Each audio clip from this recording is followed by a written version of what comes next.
ina mata waka, ina tahiwha. Nau mai, haere mai, kei te whakatutoki, i te kēpapa autara, haere mai, haere mai. To the various waka from the four tides, in fact more than four tides here tonight, welcome, welcome. By your presence here this evening, you have fulfilled the purpose of this day, so welcome. And thank you very much for taking the time out of your very busy schedules to be with us. Could I first please take a moment to acknowledge our special guest this evening, the Minister of Internal Affairs, the Minister responsible for Fire Services, the Honourable Peter Dunne. Thank you, Peter, for being here. And so many other VIPs tonight, way too many for me to acknowledge individually, but we very much appreciate your attendance. This evening marks a milestone for the New Zealand Fire Service and how we wish to develop our stakeholder relationships with you as our key stakeholders and partners. And to understand the theme this evening of Ignite, a little more reference was required, so I turned to the dictionary meanings, and the first was not particularly helpful and actually a little bit problematic. It said was to heat to the point of combustion. And I'm not sure that we want to do that, but I did like another description which was certainly more helpful, and that was to stimulate or provoke, to give life or energy to something, and that's my preference and wish here this evening. I'd like now to invite the Minister of Internal Affairs, the Honourable Peter Dunne, to address you.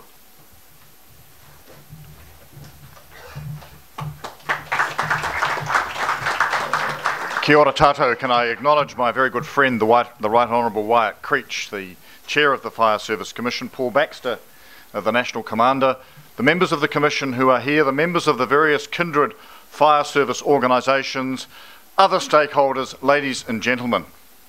For me, it's been a long time between drinks. I was the Minister of Internal Affairs last about 18 years ago and Minister responsible for the fire service at that time. And I must say, I developed a huge interest in fire service matters then, but they were fraught with controversy. There was a lot of challenge and a lot of uncertainty. Coming back into this role earlier this year, my interest is no less diminished, but I feel that I've come into an environment that's on a far smoother trajectory. It's not without its challenges, it's not without its problems, but a number of the basic issues have been settled, and we have, although there are many disparate groups in the room, we have a unified view moving forward and a huge recognition both within the fire service and the wider fire service family and the public of New Zealand about the massively positive contribution that the fire service makes to the lives of all of us. It's the sort of thing that we take for granted too often until an emergency occurs. And earlier this year, just a few weeks ago, we had the report of the coroner into the inquiry about the conduct of fire service matters and emergency service matters in the wake of the Christchurch earthquake. And I take two very important lessons from that. The first is a recognition that the fire service did its level best at that time, and that even if the changes that the coroner has recommended were in place, it was unlikely that more lives could have been saved. So that is a very positive platform on which to build, and I'm delighted that the Fire Service and the Commission have said that they will pick up those recommendations and work their way through them to make an even better fire service for the future. That was a time of huge challenge, unprecedented in certainly the living memory of anyone involved, unprecedented in terms of its scale with regard to our nation's history. And just as you referred earlier to 9/11, in Christchurch on that particular day in February 2011, what became paramount was the need to serve, the need to be involved, to take extraordinary steps to save lives, to preserve lives, and to preserve public safety. And that's the core of what the fire service is all about. But I think moving forward, it raises some big challenges. And I think it's appropriate that you have used the occasion, Ignite, not just to engage with your stakeholders, but I think to start to talk about the fire service of the future. Because one of the lessons that comes from Christchurch is the need for an integrated approach to emergency management. A need for the skills that the fire service possesses alongside the other emergency agencies to be utilised in a way that moves dramatically when it's required. One of the good things the fire service has done over the years is make itself almost redundant in terms of house fires because of the huge public safety campaigns it's conducted. That's great, but the challenge is still there. And I know we've talked, Paul and Wyatt and the Commission, we've talked about what now becomes the role of a modern fire service in 21st century New Zealand, given all of our social conditions. And that is our challenge. It's a very exciting one to work through.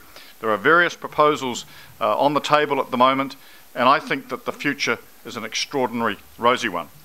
So when I compare the environment that I'm working in today with the environment that I was working in my previous incarnation in this role, I'm filled with hope and enthusiasm.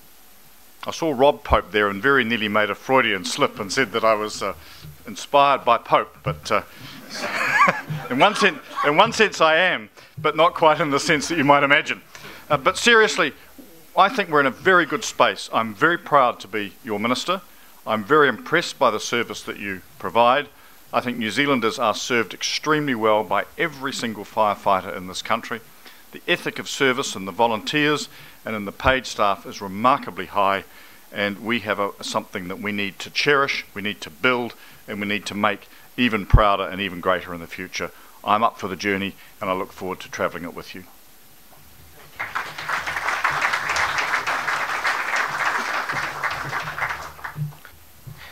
Thank you very much, Minister. Again, we appreciate your presence this evening and everything that you're doing to advance the modern new platform for fire services underpinning legislation that will take us ahead. I'd now like to call on my co-host for this evening, the Chair of the New Zealand Fire Service Commission, the Right Honourable Wyatt Creech, who will need probably no introduction to you, to outline the Commission's perspectives on the future of New Zealand's fire services. Thank you, Wyatt.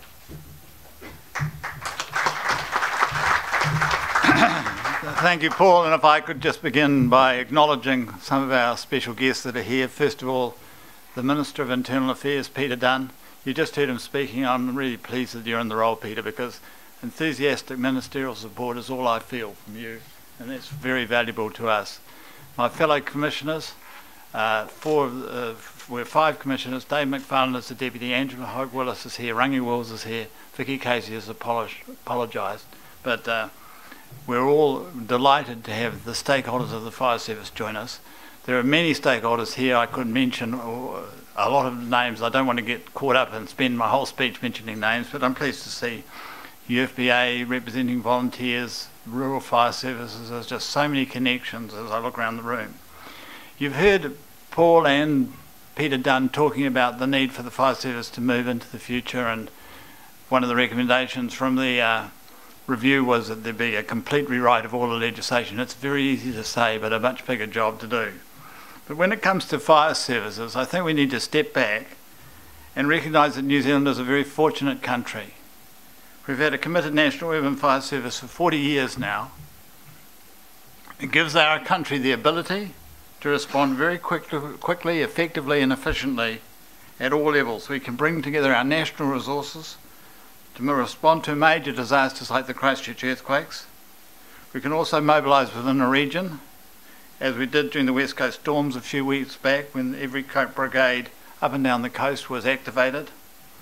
And of course we provide quick and effective local responses that you all will be familiar with. We have a relatively small career service and a very large volunteer service. Many of our personnel make very long-term commitments to their communities, and if it weren't for those long-term commitments from volunteers, we would not be able to operate an emergency service in New Zealand. In the last month, I presented awards to 2 people who have given 50 years service to the fire service. One was a Tauranga firefighter, who's been both a volunteer and a career firefighter, and another was a member of the Blackpool Volunteer Fire Brigade on the West Coast. That fireman had joined the brigade when it was first set up in Blackpool, and both he and the brigade have now given 50 years service to the community. The Commission's brief is wider than just providing an emergency response, as the Minister noted. It also includes fire prevention and community education, and we take a real interest in the safety side. Like all institutions in our modern world, the fire service is living in a period of change. Fires as a threat to public safety, as already been noted, have declined over time. Both the Community Safety Education Program and modern building materials can claim credit for that. But as the threat has declined, other emergency response needs have emerged. We're a standing army of committed emergency workers that provide muscle and gear for a broad range of civil defence type functions and support for high acuity ambulance call-outs. The Commission is also responsible for assuring an integrated fire response. There will always be different approaches in rural and urban.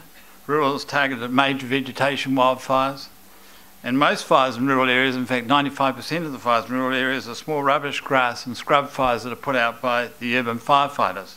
But the Commission is pushing to amalgamate the many rural fire authorities we have in New Zealand into larger, more effective and efficient bodies.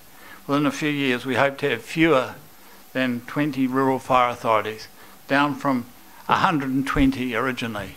It's hard to imagine we had 120 separate rural fire authorities in New Zealand, but that's what we did have. This must be done within tight spending constraints. Almost all the fire service income is from the fire levy on insurance premiums. Sadly, this is under threat as some organisations have found ways to use insurance schemes that reduce their fire levy. Interestingly, these people don't expect any less of a response if an emergency arises, even though that is their targeted behaviour. Recently, the government undertook to update our legislation. It is a 1975 Act. So much has changed and our legislation just needs to keep up. We need a mandate to reflect the range of tasks that we do these days. I hope tonight's event sparks an increasing collaborative approach so we can all work together to use this great service which I'm honoured to chair, but which we are all honoured to be committed to reduce duplication, to improve our interoperability and to generally give New Zealand and the public a better service. We look forward to your support to help us maintain that volunteer base that is so key to the strength of the New Zealand Fire Service. Thank you for joining us this evening. Thank you very much, Wyatt. New Zealand's Fire Services leadership team very much appreciates your efforts and that of the Commission in striking our new vision and strategy to continue to build our ability to deliver on the community's expectations. When we embarked on setting a new strategic direction early last year, we utilised an international expert in strategy, Dr. Mark Stigter, and he's worked with organisations all around the globe, commercial, not-for-profit, government, non-government, large and small. And at the end of our sessions on stakeholder engagement, he was left astonished with just how complex our stakeholder environment is. That was called comfort. However, that is what this evening is about, us signalling to people such as yourselves that we want to do better with you and your organisations that are important to the success of New Zealand's fire and emergency services.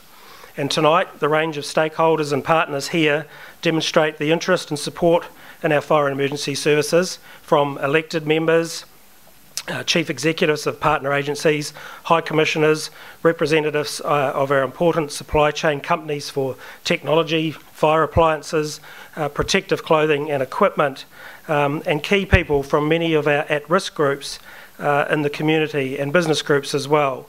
And right down to those of you that give us really good advice when we get ourselves in a legal pickle, and those of you that help us find and select great people to join our team. We see you all as critical to our success, whether you be one of our traditional partners from the emergency services, such as police, ambulance and civil defence, or allied government agencies, a community group, or one of our workplace representatives, union or associations. I want to acknowledge all of your legitimate role in our future success. Internally, our employees, firefighters and officers and support staff want a great place to work, and one that allows them to achieve their career goals and contribute fully at work and to their communities. And our volunteers are also due that same respect and investment, as well as the recognition of the role that they play in keeping New Zealand's fire and emergency services available through 437 urban stations and 187 rural fire forces in partnership with the 63 independent rural fire authorities. We simply can't deliver on the community's expectations in isolation, and we rely heavily on them to work in collaboration. Te manatu o ngā rātonga Ohutata, kia hamaru ake Aotearoa, leading integrated fire and emergency services for a safer New Zealand, is the new Vision 2020 of the New Zealand Fire Service Commission. It's unashamedly ambitious, and it has to be, if we're to meet the expectations in the communities of our stakeholders. An international marketing guru was once said to have said that satisfaction equals performance minus expectation. And recent events have demonstrated that community expectations of us are very high, and so they should be. We need to ensure that our performance matches or exceeds that expectation. Importantly, our Vision 2020 has been set for all of the services that the Commission has responsibility for: urban and rural fire services, career full-time and volunteer fire brigades. The fire service has developed far beyond what was envisaged when we were nationalised in 1975, as Wyatt has said, and that's why we look forward to the reform of our underpinning legislation supported by our Minister. And when we talk about leading and integrating, we mean that we want to step up and take a very proactive role in meeting the government's direction of providing New Zealanders with better public services. And we want to progress the things that we know will lead to this, and address gaps and overlaps in our service delivery that exist between agencies represented here tonight. As a safety-based organisation, we've placed a very high emphasis on safety of our people and of the public. 6 firefighters have died in line-of-duty incidents since 2000, and that's not acceptable. A safety culture begins with me and my leadership team, and we take responsibility for that. It's not something that's new to the fire service though. As I said, we're a safety organisation. If you cast your minds back to your most early recollection and image of a firefighter in your mind, I guarantee that that image had a helmet on. We've been in the safety business a long time, and in our day-to-day business, our place of work, like other emergency services, is hard to define and difficult to manage. People call us when things have gone wrong, and our challenge is to find the balance between what has made our fire services successful, and that is firefighters acting swiftly with calculated risk to save lives and property, but in a way that does not place our people in unacceptable danger. Our workplace has evolved into one that sees us facing a much wider range of incidents than we previously did. Hazardous material incidents, motor vehicle crash rescue, rescue from cliff faces by line, urban search and rescue capability for both domestic and international responses, international support to medical assistance teams in international disasters, medical support to the critically sick and injured, and increasingly, as we've seen over the last couple of months, support to communities in the more prevalent severe weather events that we're all experiencing and by all accounts will continue to. And never forget the animal rescues. We still do cats up trees, and I am still yet to be convinced that the cats actually don't want to be up the trees. Providing a professional response to our traditional business of urban and rural fire remains a core competency, and we will continue to refine and improve our capability in incident management using the learnings from recent experiences such as Pike River, Rena, the Christchurch earthquakes, and the large fire events that we've experienced recently. Really driving initiatives and interoperability and cooperative joint approaches to the wicked challenges that we face. We do this with and in support of our emergency service partners and seek to do so in an even more integrated and safe way. The prime role of the fire service, however, in the future will still be to place prevention and risk reduction at the top of our agenda. But we can't do this in isolation, as we know that so many of our target people at risk are shared by many of you here and your organisations. We intend to make changes to how we target those at risk so that we maximise the dollars spent and return the best value for money in our activities. We've been pretty successful so far. In fact, we perform close to the world's best as far as reduced fatality, injury and property fire rates. So we need to identify our best performing programs, lock them in, and in the process identify what else we need to do. But we want to work better with you to achieve these goals. So I encourage you this evening to connect with our senior people here to ignite those relationships, stimulate and give life to how we can work better together. Our team here tonight is made up of our senior leaders based here in National Headquarters. Most of them are recognisable by uniform. Some of them aren't in uniform though, so you might have to search them out. And our leaders from around the regions. And we're also lucky to have members of our New Zealand Fire Service Commission here with us tonight as well. Just before I conclude, I'd like to introduce you to our upcoming international conference that we're hosting here in Wellington.